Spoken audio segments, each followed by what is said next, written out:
Sweet afternoon to you. Sweet, sweet day. Sweet Wednesday. Here we are. It was chilly in the studio, so I decided to sit right outside. Um, and this is all. This is where we are. So just taking a few moments.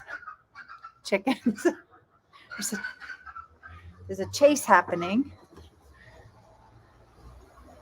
Never know, do we? We just never know how it's going to be. So, who's here with us, beloveds? Tell us who's here today, who's joining us.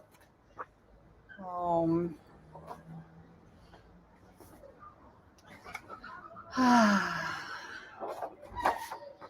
who's here with us today? Okay, we have lots of questions today. I'm super excited about that. I'm not sure why I'm getting all this buzzing noises. I'll turn those off so we don't have those. Why, hello. There's Pam. There's Michaela. There's Angela. Michaela, I saw your question. Angela, I saw your question. We'll definitely get to those today. Somebody's saying Ola, just says Facebook user from where I sit. So you never know. It's always that tricky thing about giving StreamYard permission. There's that option for you to give StreamYard permission. So here we are, just loving you. All right, so let's get started on this glorious, glorious, glorious week number 9. We are right at the peak of week number 9, right here, settling all in. This particular recording covers days 57 through 63. It's day 59 today. And this is touchstone number 7, rest and reflect. Rest and reflect. So you're getting the full Mexican experience here, just so you know. I'm not hiding behind the studio doors today. You're going to get the full-on experience. Oh, it says, darn, that's me, Kathy McIntosh. So I'm glad that you made it. Good, good. All right, so here we are.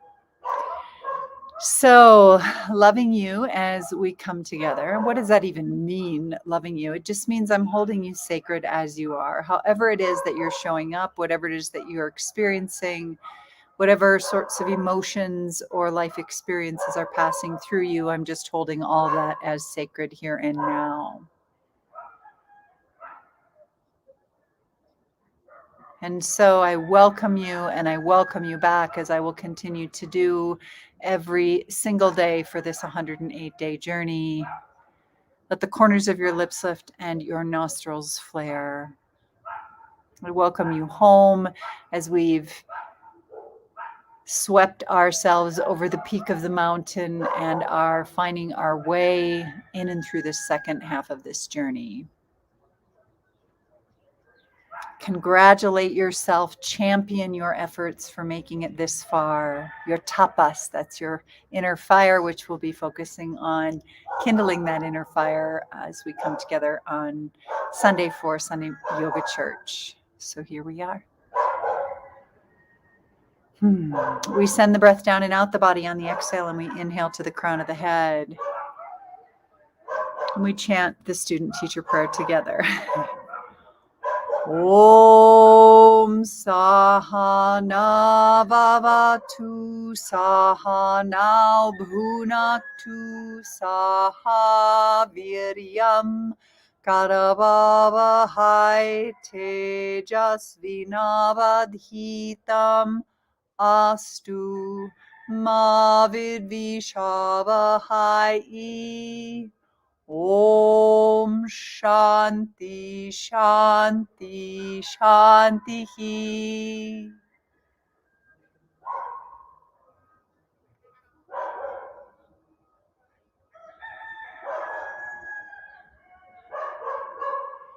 We're welcoming divinity here with us today. The last time we sat outside, which was just right over there, we didn't have the dog and rooster show that we have right now. So it's just as it is. There must be something big going on the street that we're not aware of. I love the middle of the night when I wake up and it's just dead silent for some moments, and those moments when everybody's sleeping at the same time. Puppies and roosters and donkeys, all of the above.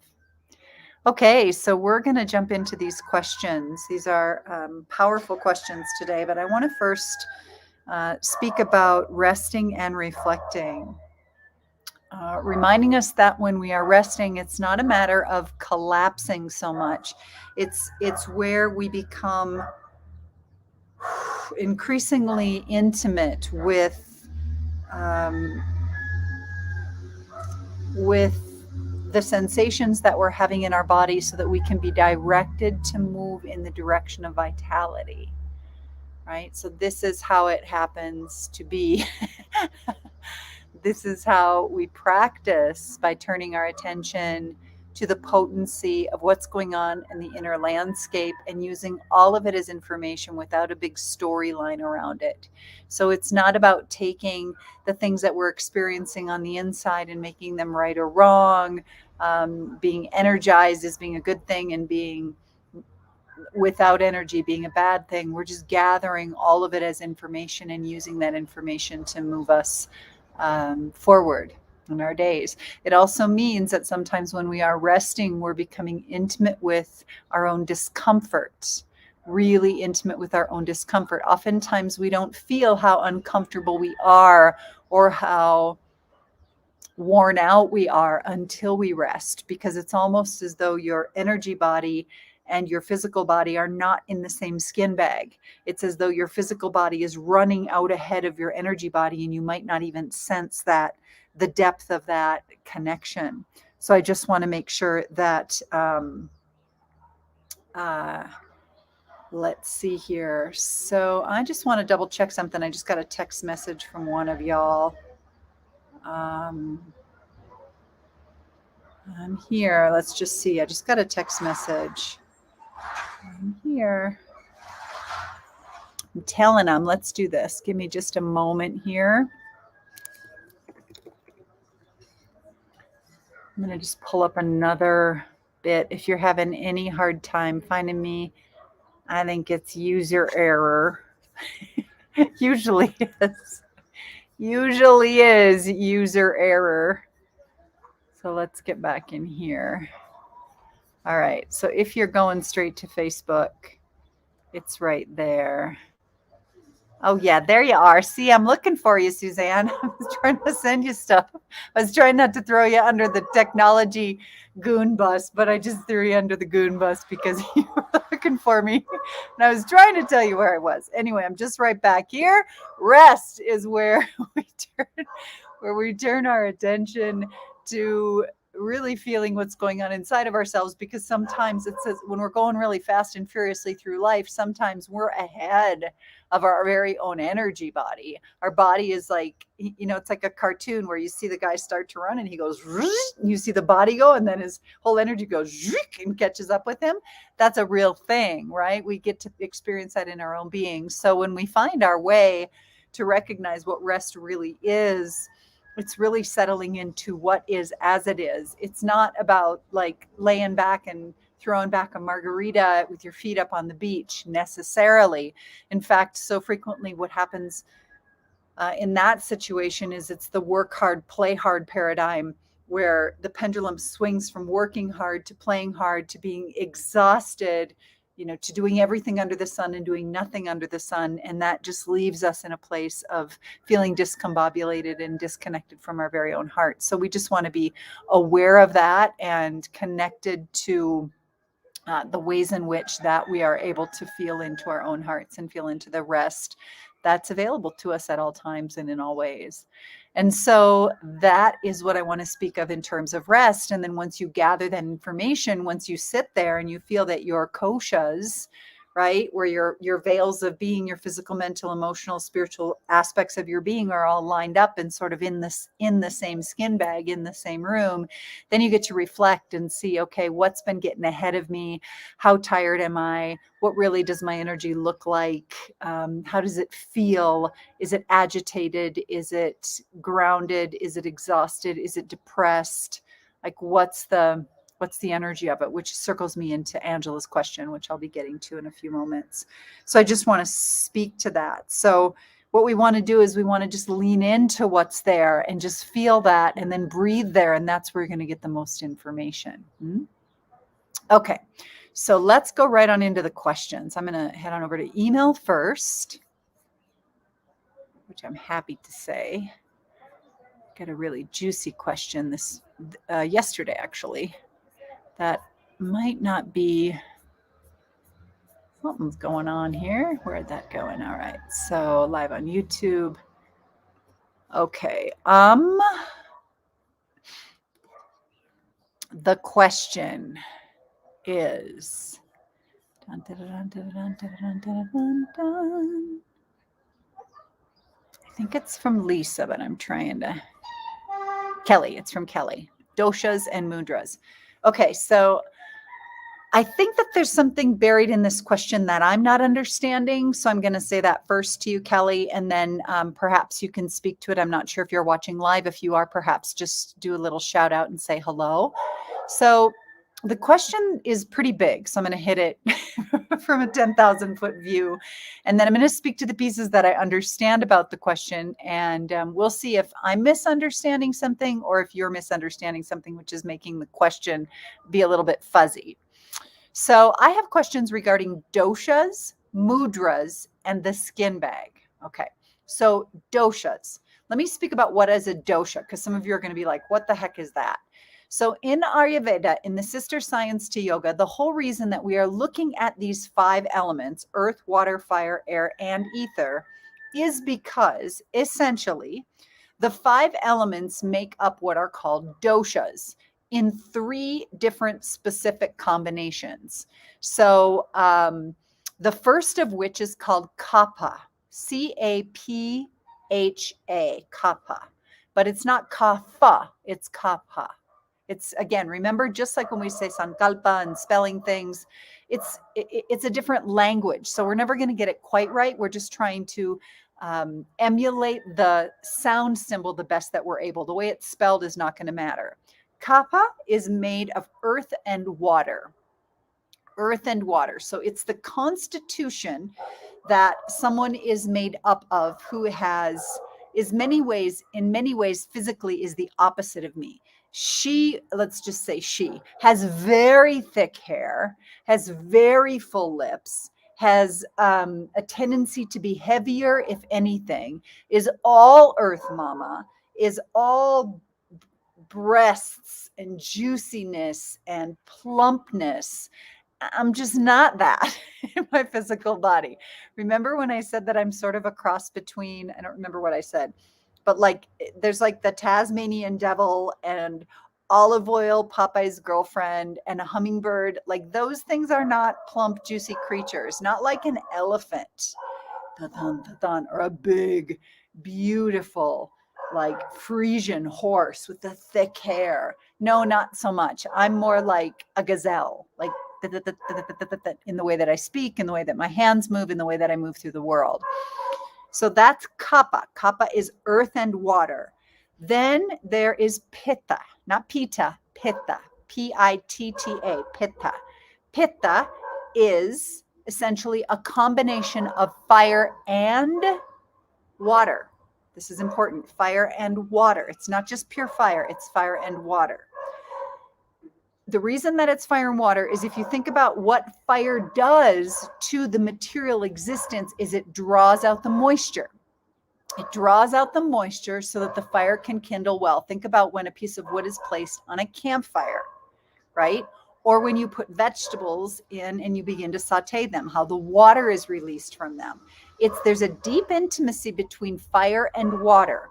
When, right, you know this too, when the fire gets too hot, think about the campfire, think about when you're sauteing something. Once the water comes out and is then burned off, that's when things get acrid, right? That's when things, once they lose their moisture and the moisture burns off, that's when fire becomes incinerating, it becomes acrid, the whole chemistry of it changes. And we know that where someone who's attractive and funny can become sharp-tongued and too hot to handle. So that's pitta. And then the third constitution or the third dosha is vata, and that is air and ether. Now, I am much more of that mentally than anything else.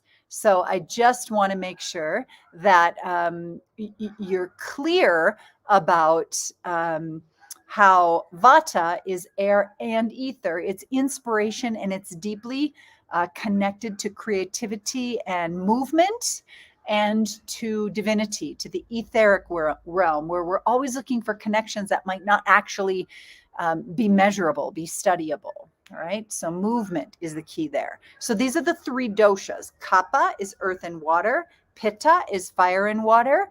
And Vata is air and ether.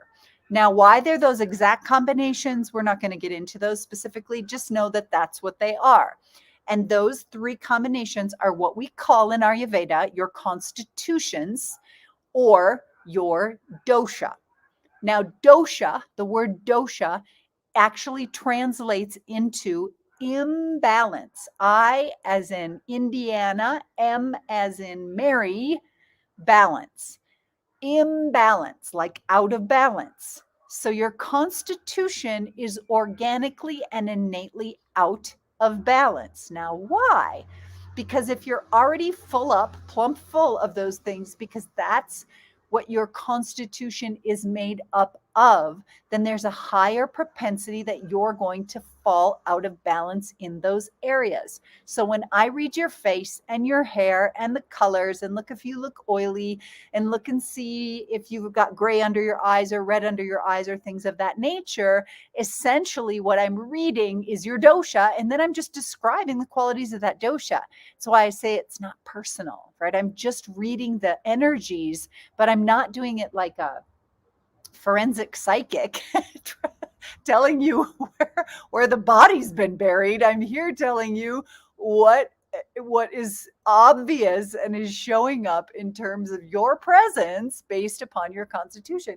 You can look at this hair in 1,000 different ways, and you can know it is dry and fine and thin, right? Especially if I let it dry naturally. It's dry and fine and thin. My lips are dry and fine and thin. My features are dry and fine and thin.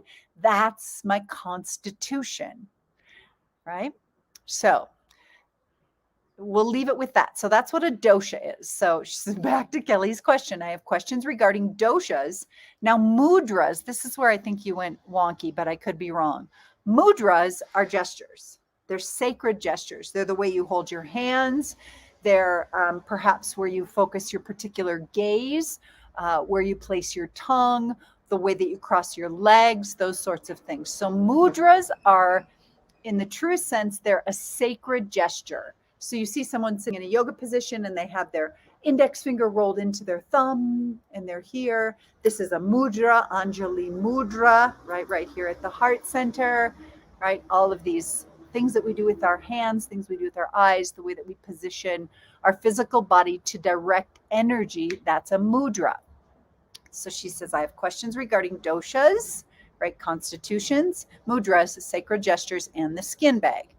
So, if a buzzy bee person may not well benefit from eating busy bee's honey, I'm curious how a busy bee person may benefit by eating food made in a laboratory, assembled in a factory by machines. You make such a beautiful point. It's a beautiful point. We innately, as a culture, no question, no doubt, are out of balance. It does not serve anyone to eat foods made in a laboratory, assembled in a factory. We do much better eating close to the earth, as close as possible to the way that it was most naturally produced in nature. We even know that when we pick a head of broccoli in Mexico, not we, but when they pick the head of broccoli in Mexico, and it takes 2 to 3 weeks to get to its destination grocery store in the United States, that vitamin C levels drop exponentially. That something that is very, very rich and dense nutritionally loses its nutrition in that journey. So similarly, when things are processed, right? When they are manufactured, when they are rapidly grown, when there's not love being put into the process of growing something, it affects the quality of energy that is put in our own bodies. It's like David Frawley. When I studied with David Frawley, he said, he's an Vaidya, an Ayurvedic teacher. He said, food contains love or not, or not. So how do we know it? We got to put it in if there's not a lot of it there, right? You can taste it when food is made with love. Huh? Sometimes that gets sideways because we think that sugar and milk and dairy and flour are love, right? Caramel is not necessarily love. What if the sweetness comes from our heart rather than from the plant or from the package? Quite some time ago, carrying on with Kelly's question, quite some time ago, a friend of mine told me some people were able to live basically with next to no food. When I am, quote, quote, and then in parentheses, when I am filled with love, when falling in love, I don't get hungry. So is my body surviving off the high vibration of love?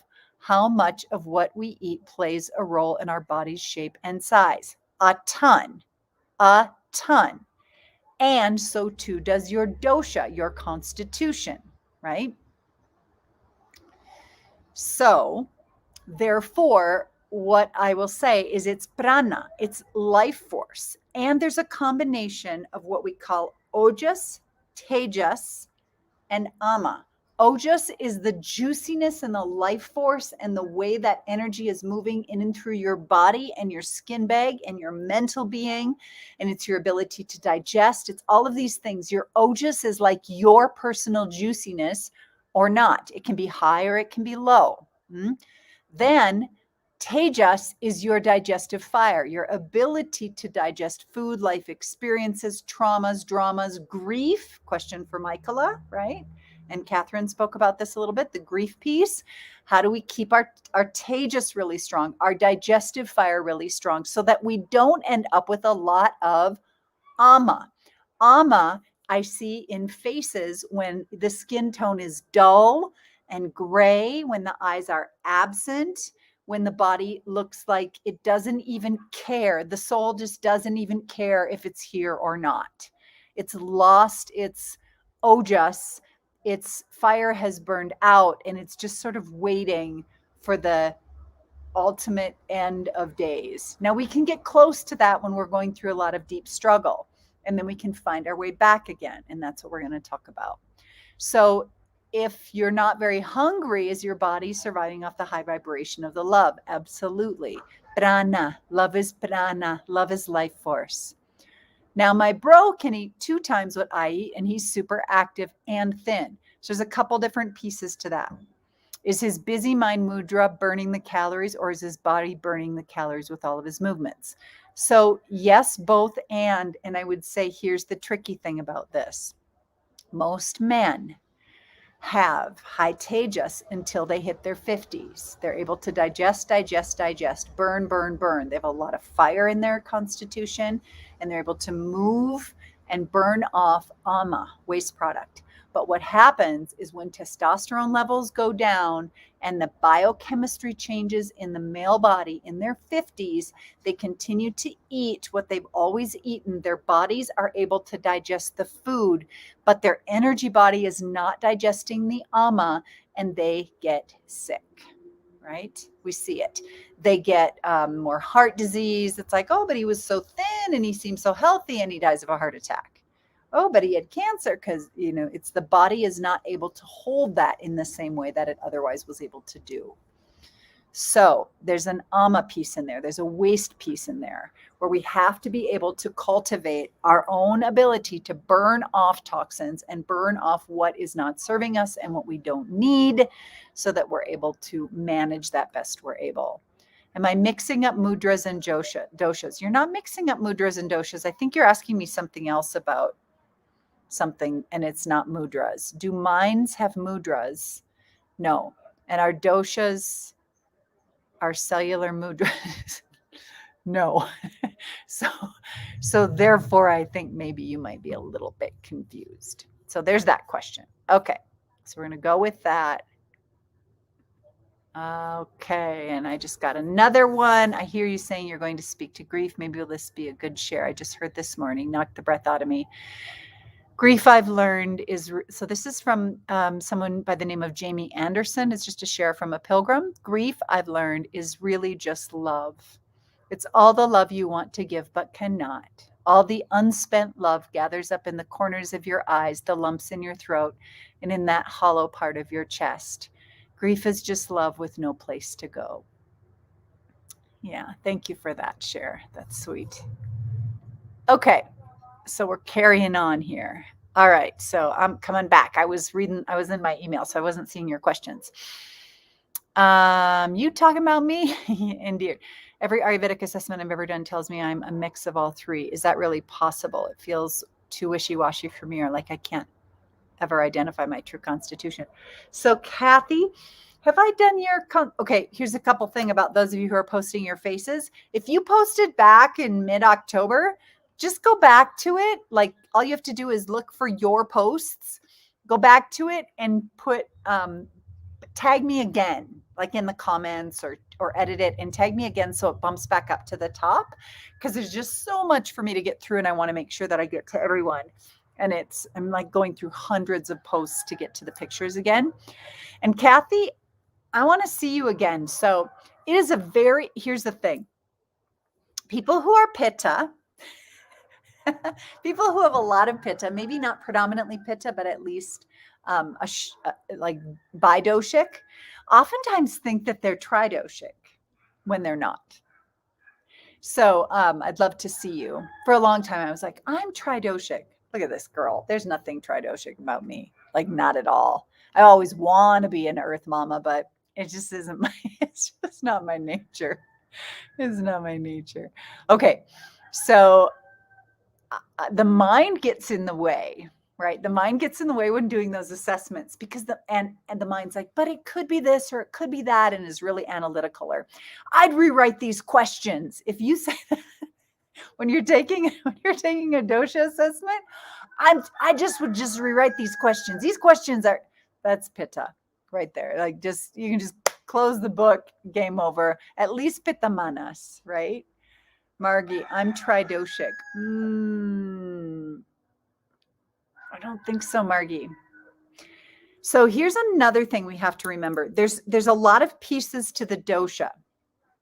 There's prakriti and vikriti. There's essentially what you're born with. Then there's the environmental stamp that's on you and on your life. And so that's more of a environmental, not from a political perspective, since I'm speaking to you, Margie, of all people. It's more about, how do I say this? It's like how you've been shaped. And it's more about like in this moment in time. So that's an important piece. Then we have to remember that we might be pitta manas, right? You might be fire-minded and kapha body, but that doesn't mean you're tridoshic. We just might have predominances in different areas. I don't experience you as that, but I'd love to read your pulse when you guys come in March. That would be fun. Then I'd be able to see. Why are you laughing, Margie? And Kathy, the continual ebb and flow keeps the balance. It's when I ebb too long or flow too fast that I can really recognize the imbalance. Oh my gosh. Yeah, Angela, maybe she's asking about the mudras and how they relate to the elements, maybe, but I want to see yay. So I'll read your tongue. We'll do a tongue reading when you're here. Pulse and tongue. Okay. So I'm going to go now into the Facebook group because there's a lot going on over there with questions. And Michaela, I'm going to start with yours because it's at the top because it's so beautiful. Michaela says, I have a question about processing grief. You haven't done my photo yet, so please, I remember seeing it, so please tag me and push you up to the top if you would please. Tag me again. But I have a feeling you'll see some grief there. Well, probably because you already know it's there, right?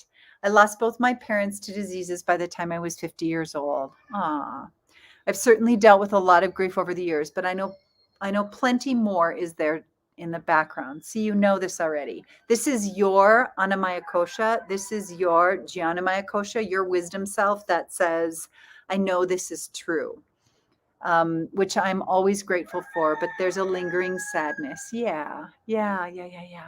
My questions are these. How do I know if I need to process more grief? What is a good way to process it? Will I ever reach a point where I've processed it all and I'm done? My gut tells me this grief will always be with me because I loved and missed my parents so much. Maybe it might be there always. Here's the thing.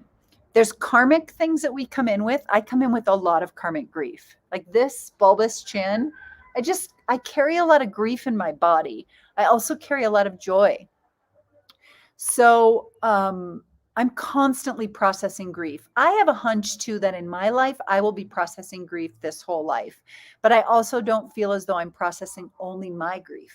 I feel like I'm processing the grief of many. That's just my gut. That's what my hit is. So to answer your questions, to be as clear as I can, how do I know if I need to process more grief? Sitting in the silence, sitting with the photos of your parents, sitting with letters, sitting with the love that you have for them, sitting with memories, journaling, writing stories about you, them, what you shared, how much you love them, all of those things, that will tell you. If the grief arises, you have more grief to process. It's personal. What's a good way to process it? All the things I just said. Write letters, look at pictures, bring them with you on vacation in a certain way, sit with them, talk to them, bring them into the space. When you see the wind moving the leaves on the trees, let that be the grace of their being. Because what's happened when someone dies, here's the thing that I want to say about love and about loss. There is nowhere in this entire universe where your mother and father can't be, where you can't love them. This is imperative. Like, no matter where they are at any time, you can love them, period. So the question is, can we see them and sense them in the movements of the five elements? Because when they leave their bodies and their body is left behind as just this soggy, listless, lifeless, turn to dust nothingness, nothing more than a wasted skin bag, like a banana peel that rots in the compost bin, which is all the body is ever going to be at the end of the day. Can we see that their spirit, their energy, their essence, that we cannot even give name to it? When I say spirit, energy, essence, it's just scrawny. Those words are puny in comparison to who your mother was or who your father was, is, now, still. Can we see them? I think about this right here, just the grace of seeing the gentleness of the leaves in the pirul tree moving in the wind, the ever so subtlety of that. Can we see that and sense that as such? So that's what I want to say about that. There's more there. Will I ever reach a point when I'm processed it all and I'm done? I don't know. I just don't know. You might. And then I think you'll just feel absolute joy and grace. That's what I feel. My gut tells me that this grief will always be with me because I loved and missed them so much. Grief will be with you because there are things that were left undone, unsaid, unprocessed, and or the sensation of where you found them to be, if they were deeply associated with their physical body, you've not yet expanded that to the possibility of them being the air that you breathe, and your mama washing over you as your own tears, and standing in the rain and feeling the sun on you, and how all gloriously beautiful that is. So grief is with us because our mind shuts us down into a smaller space than their energy, essence, spirit can be held. And there's nothing wrong with that. It just is what it is. I hold deep grief for some in my life, and perhaps it's because I still long for their physical presence so deeply, even though my mind tells me that I know that they're the wind in the trees and the rain and the rainbows and the water that surrounds me when I swim in the ocean. It's still the physical connection that this physical being longs for. So I hope that helps. Catherine says, I resonate so deeply with your inquiry on grief. My mom died when I was 39, my dad when I was 53. A lot of healing around these relationships has come to me, and I just want to offer something that has been a profound impact on my healing around grief. A number of years ago, I listened to Martin Prechel, a shaman of the Tsutjulmaya, give a talk on grief and praise. This was something first time, see my grief as something from which I am grateful. He said the ability to laugh and the ability to weep. They live in the same house. Yes. Thank you for this. How crazy that he presented at a Minnesota men's conference in 320-minute videos on YouTube. That's beautiful. Loving you both. You, Catherine and Michaela, you guys would really love each other. I'd suggest that connection. I think you'd really love each other in a million ways, knowing both of you as I do. There's also, remember, there's a beautiful audio called Graceful Passages. You can buy it on iTunes, and it's just this beautiful series of interspiritual traditions on grief and on dying and on letting go. And I've gone back to it 100 times when I've been losing, preparing to lose, or have lost something that was hard to let go of. So you might find that useful as well. I'm going to just write that in our comments. Graceful Passages, iTunes. Okay, so that's so great. Okay, so check that out as well. All right, moving back into your questions. Titration of energy. Angela, is there an ideal energy level? My brain wants to know what the sweet spot is for my energy level, mental, emotional, physical. Okay, close your eyes, drop into your body, and that's what that's where you're gonna get the answer. Your brain is gonna brain. Your mind is gonna think. It's gonna take you on these stupid trips that disassociate you and disconnect you from your beautiful inner knowing. The wisdom in you lives in every cell in your body. That's the mind you want to mind, your cellular mind, not your brain. Right? And I say it because, oh, baby, do I know this. So it's not about the number. It's about going inside and knowing. It's no difference than when you water ski or when you snow ski or when you practice a yoga pose. It's like, you know it when you hit that perfect balance, or you're hiking or running. It's like, oh yeah, I feel like I could do this forever. It's like that. It's finding that essential energy balance where it's all deeply connected, and you know,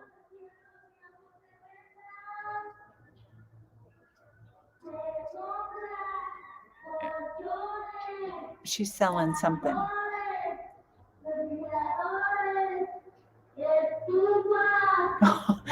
She's not selling anything. She's buying old metal. It sounded very Halloweenish to me, but it's not. She's saying stoves and mattresses, refrigerators, freezers, stoves. They're buying all that stuff. Anyway, blah, blah, blah. So it's a personal thing, and you got to go inside. Guidelines, just keep going inside and ask yourself, can I maintain this? What does my soul tell me about, can I maintain this?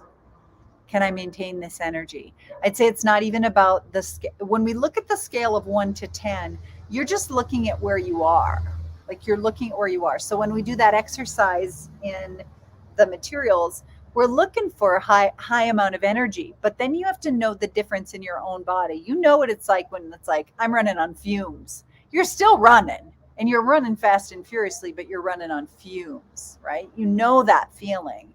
You know that even if you can't identify it as an internal sensation, that it's affecting you. So it's about dropping into the wisdom of your body and saying, do I feel a fullness here? Do I feel an expansion here? Or do I feel as though I'm slowly being depleted? If you feel like you're slowly being depleted, then you're running too hot and high. It's a practice for sure. Does that help? Do you have any follow-up questions? My brain is so brainy. Our brains are so brainy. They're just brainy. Brainosauruses. We're brainosauruses, right? Puny little brains in these huge bodies, and we're just thinking all the time. I hope that helps. Like, just go inside and just look for, can I maintain this? Can I maintain this? And then you begin to notice, it's like, I know I can maintain this energy that I've got going right now. And I'm aware it's like watching a gas tank. I am literally right now, when I speak about titrating, I know that I don't have a lot to do later in the day. So I'm probably at, what do I want to say? Here it's 2:45, and I'm probably at between a third and a half full. And I know that that's going down. But the good of it is, love you, Margie. Mwah. What the good part of it is, just very simply that if you need to turn it up or turn it down. It's like, I got lots of energy, I can just let this roll. Or, oh no, I need to have energy through the night. How am I going to refuel? So it's like this constant dynamic dance. Okay, next question. Okay, so I want to get this so super right. So our very sweet Ilona Marian. Ilona.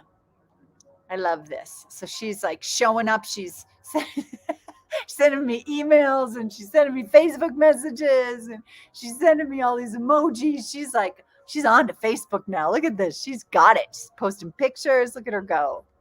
I love this. Okay, Ilona. I personally found this week's 2-hour conscious silence exercise to be challenging and powerful. Initially, my mind had created stories that didn't end up being true about the experience that unfolded. That's awesome.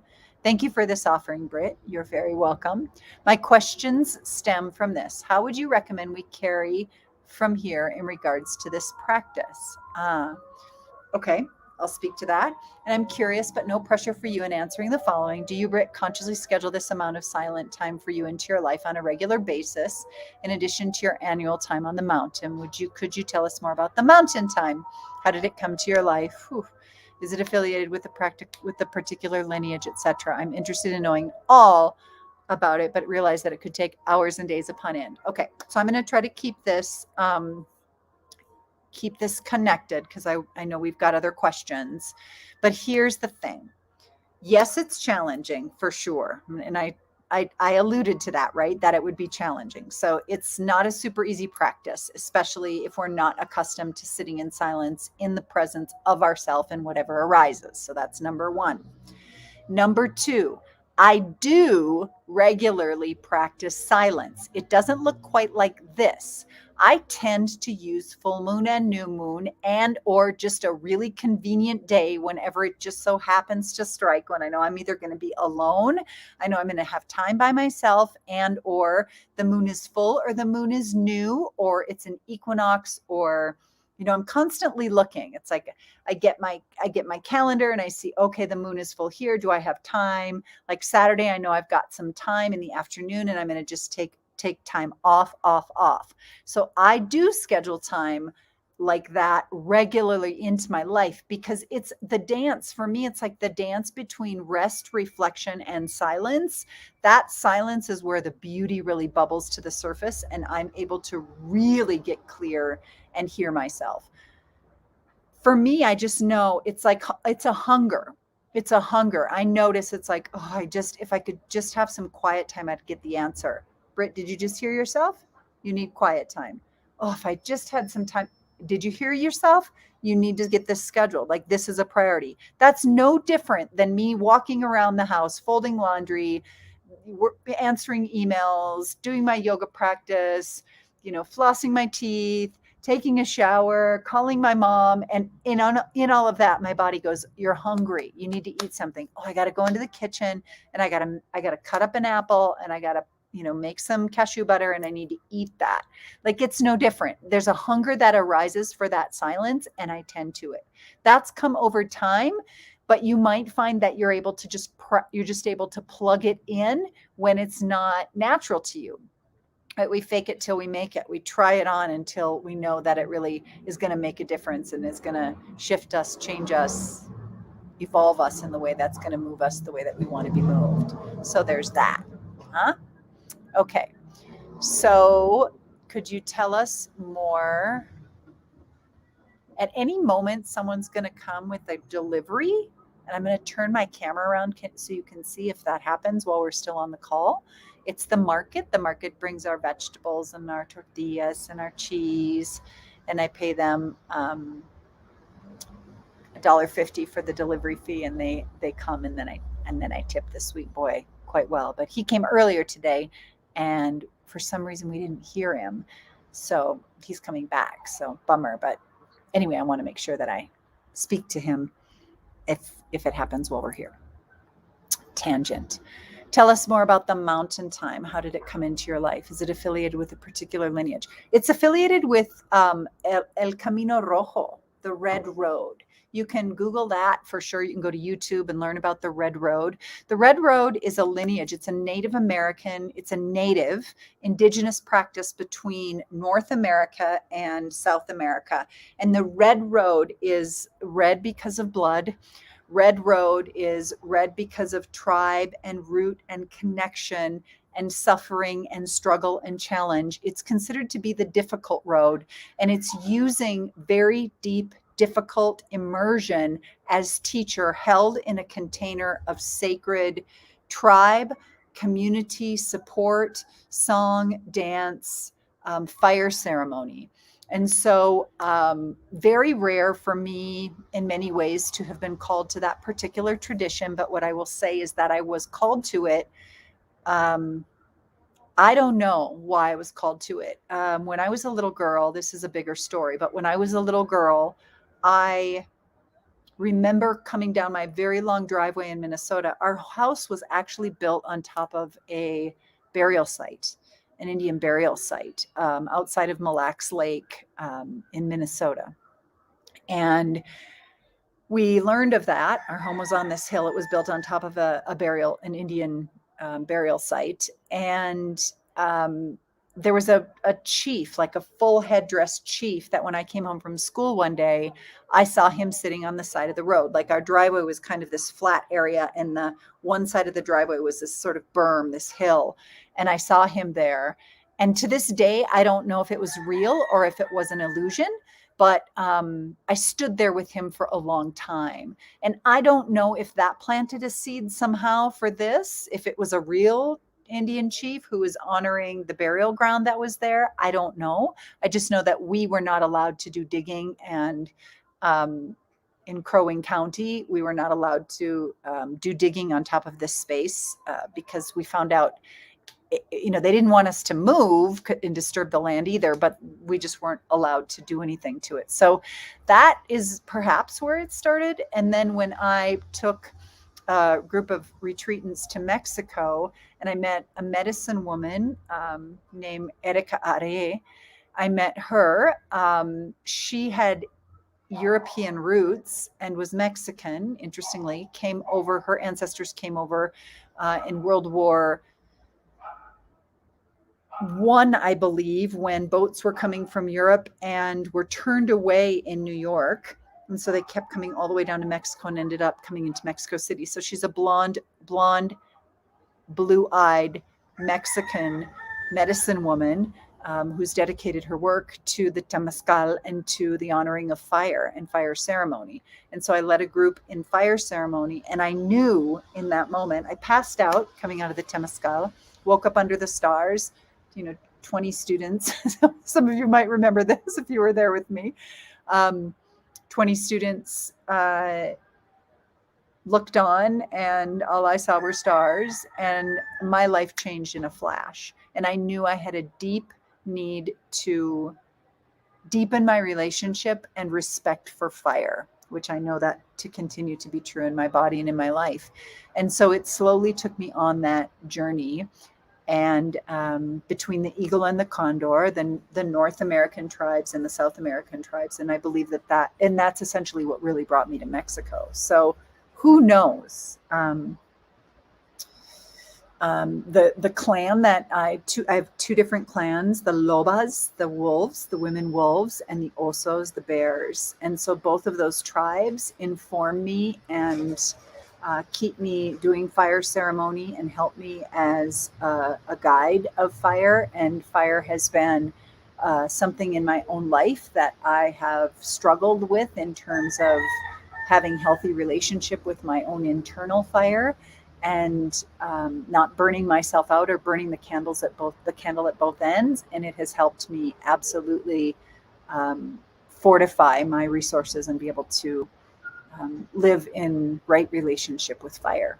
So there's more, but I want to honor the other questions. So hopefully that gives you some, and please feel free to post more and ask more. It's an indigenous practice that has brought me to this place. For me, it's one of the three legs of this stool of my life. When I see my knees, when I sit in Sukhasana, my knees are like Catholicism was the way in which that I was raised. Yoga was the way in which that I really got to know and to trust God, goddess, whomever he may be, she, who, and then the indigenous fire studies and El Camino Rojo. So those three together really hold the teachings that I share. Second question from Angela: where do stire and sukha tie into Pingala Anida? So remember, stiri sukha. So when we look at the steady, simple seat, so steadiness and simple, it's the center point. So Ida is the left side of the body, the right side of the brain. Pingala is the right side of the body, the left side of the brain. Shashumna is the center. It's the center of the seat where these two beautiful simplicity and steadiness come together. When we know and balance our Ida and know and balance our Pingala, you see it often in terms of the interweaving that central channel of your whole existence. That's how they come together. And then finally, Tammy says, what are some asanas I can do while having an injury, specifically upper right back pain radiating down the arm? MRI is in the works. So I can't speak specifically to your injury because I don't know. I don't know necessarily. I would say that you simply want to move and shift the best you're able in your body, tending to the reality of that radiating pain, breathing into it, touching, massaging. The asanas you can do are anything essentially that you can do. You can do your warrior poses, your chair poses with your hands at your heart. You can do a warrior 1, 2, and 3 with the hands at the heart, chair with the hands at the heart, Sukhasana, standing hands at the heart, forward folding, let your arms go where they may go. Releasing here, just simply seated, anything forward folding. It's all going to be dependent upon you knowing in your body where you feel the most ease. Sybil says, I can do a short live asana practice tomorrow or Friday, a past reflect practice for all, a rest reflect practice. Please do, Sybil. Why don't you just make an announcement and fluff it up pretty and tag me, and I'll put it in the announcements so that you can do that for Tammy. That would be perfect. Thank you. Thank you for that. Okay. What else we got here? Chickens? What else we got? It helps though, right? You said, Angela, I haven't gotten to the 2-hour silence exercise, but I kind of did that exercise after arguing with my husband. Yeah, probably not the same thing, but you did it. And then I would see, okay. And Sonia posted this question. Thank you. Looks like there's another question. I want to speak to Angela right here and say, The beauty of it's going to come when you say, I can't talk to you right now. I'm angry. I'll be back in a few hours. And you go into the silence, and then you come back, and I have a hunch that the core emotion will rise to the top, but you won't feel the fire, the incineration around it that comes out in an argument. Okay. Principles, rules for this meditation. Can we use it? Oh, beautiful. Okay. So Sonia, thank you. I'm not sure you saw it. I tried japa meditation. So remember, the word japa means to mutter. It's to mutter the name of God. For the first time during this pilgrimage, and it has a lasting effect on me during the day this week, especially. What are the principles, rules for this meditation? Can we use other mantras? You absolutely can. I would go to Krishna Das. I'd go straight on into Krishna Das. He's the best ever for that, right? He's the best ever for that. Pilgrims, he's got some really beautiful ones here. Let's just see. I'll just pull a couple up to give you an example. Krishna Das. Here we go. Watch this. Krishna Das. Here we go. Watch this.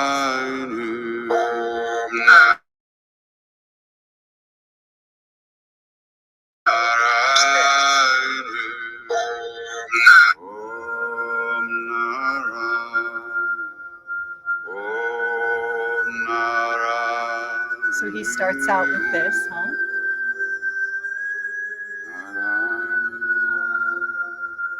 Om Narayani, Om Narayani. It's a slow japa, but all he's doing is muttering the name of God. He's doing it slowly, doesn't have to be fast. It's japa. This is mantra, this is bhakti, this is devotion. This is from Gathering in the Light. So give me just a minute just to give you another option.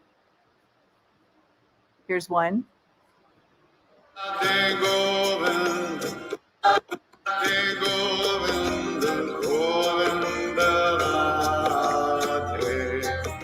Radha Govinda. Divine masculine, divine feminine together.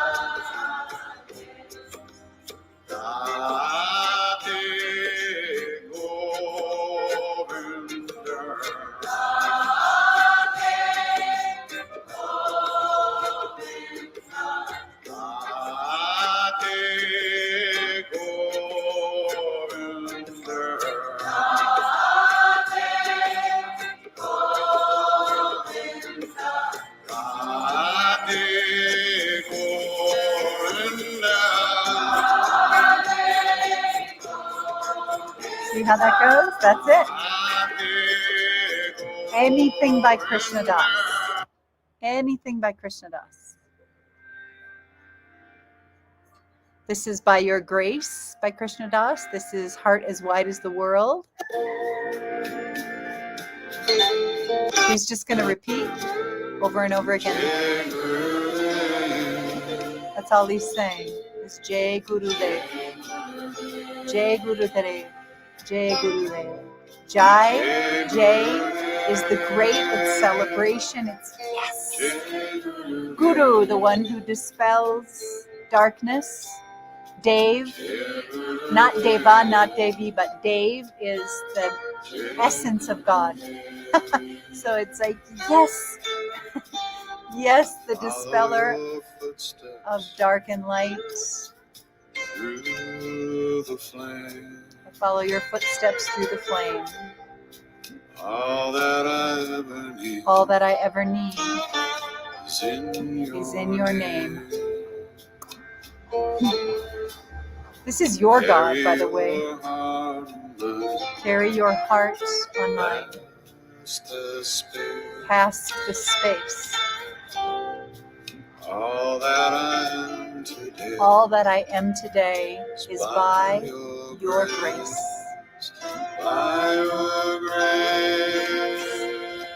So So I would say that's, go to Krishna Das. Another beautiful one is called the Hanuman. It's a little bit more upbeat.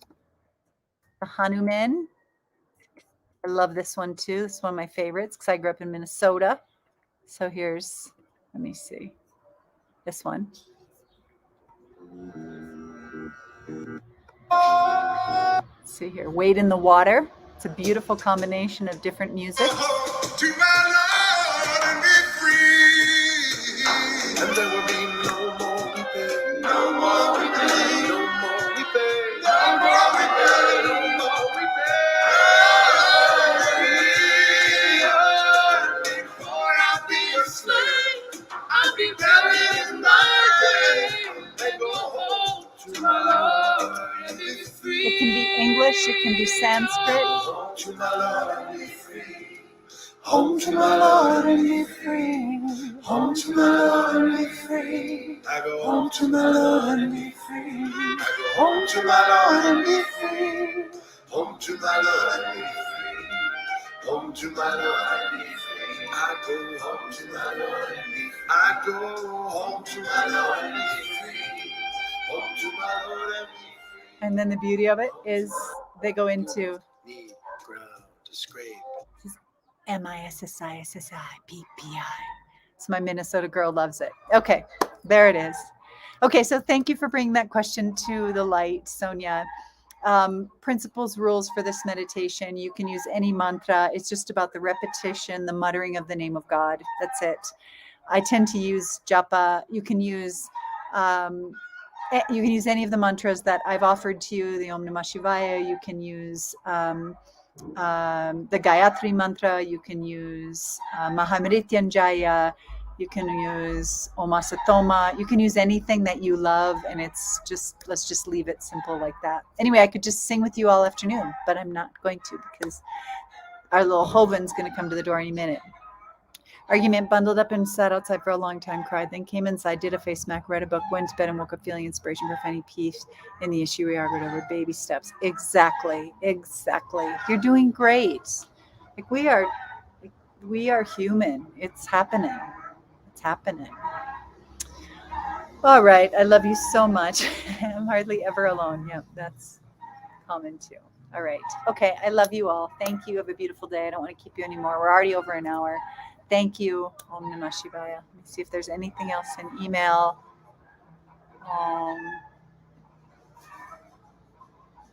Yes. The grief thing was from me. It's Andrea Bell. Okay.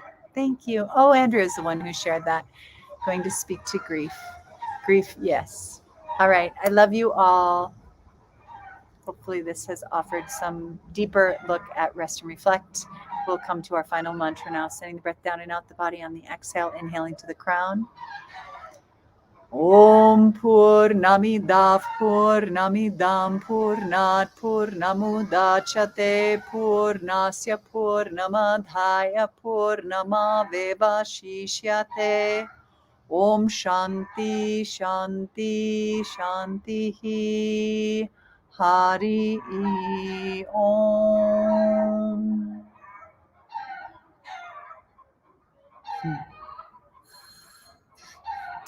And he's at the door. Yeah, boy.